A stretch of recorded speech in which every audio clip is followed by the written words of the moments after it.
नमस्कार. भारतीय करार कायदा 1872 इंडियन कॉन्ट्रॅक्ट ॲक्ट या कायद्याबद्दल माहिती पाहूयात.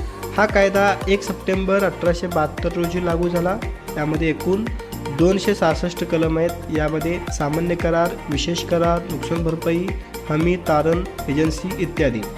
मुख्य उद्देश बघा, करार म्हणजे काय ते स्पष्ट करणे, वैध करार आणि अवैध करारातील फरक सांगणे, करार भंग झाल्यास नुकसान भरपाई ठरवणे, व्यावसायिक व वैयक्तिक व्यवहारांना कायदेशीर आधार देणे, व्यवहारात विश्वास आणि शिस्त निर्माण करणे. थोडक्यात भारतीय करार कायदा 1872 हा भारतातील सर्व करारांना कायदेशीर संरक्षण देणारा मूलभूत कायदा आहे.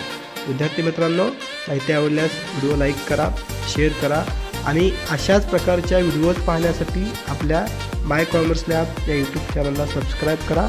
सर्वांचे मनपूर्वक धन्यवाद.